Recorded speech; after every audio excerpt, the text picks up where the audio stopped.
People with type A personalities plan everything to the minute. You go on a vacation with them and they hand you an itinerary before you get on the plane that has every minute. From the second you leave your house to the second you get back, they have it all planned out with no time for fun or getting lost or anything that you should do on a vacation.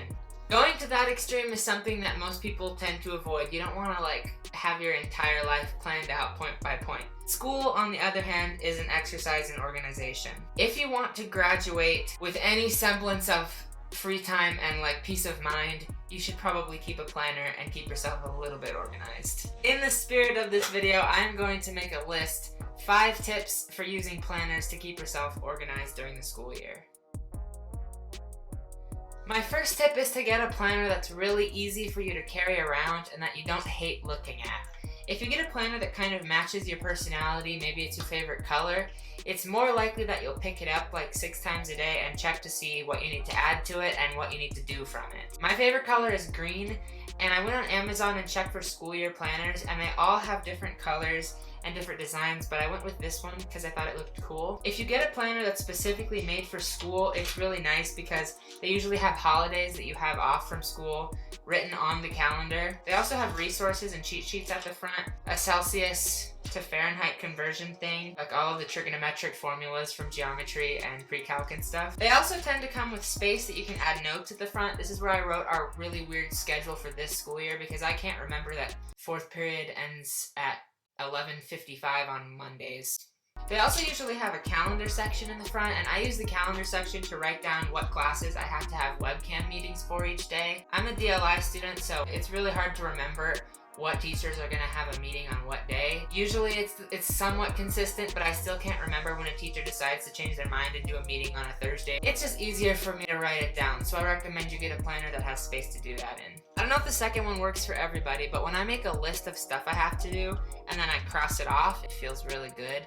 So my second suggestion is to set up your planner so that you have a list of stuff to do, and when you're done with the stuff, you can cross it off the list. My favorite part of each school day is when I get to cross off the last thing on the list and it's all over. I can scroll TikTok and I can do whatever I want for the rest of the day because I got everything I needed to do done.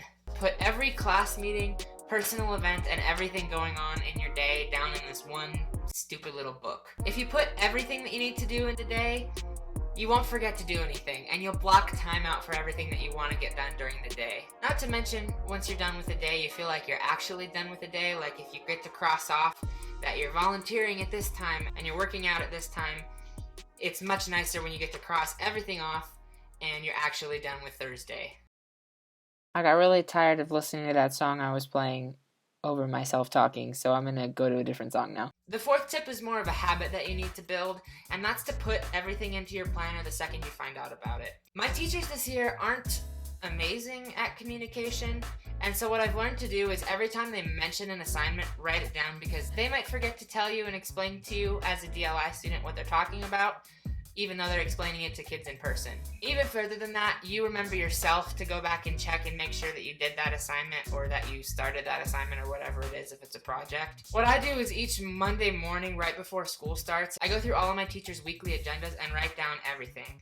Now, a lot of my teachers change their weekly agendas, which drives me crazy, but at least then I know what is happening in case they forget to tell us something in class that we need to be working on. It's especially helpful for classes like math where you're probably going to have an assignment each day, but you want to write down what the assignment is at the beginning of the week so you don't have to spend time looking for it on Thursday at 10 in the morning. This last tip is the most important one for people who haven't used a planner before, and that's that you have to train yourself to use it. I don't know if this is true or not, but in 7th grade our health teacher told us that we have to take a 21-day period to build a habit.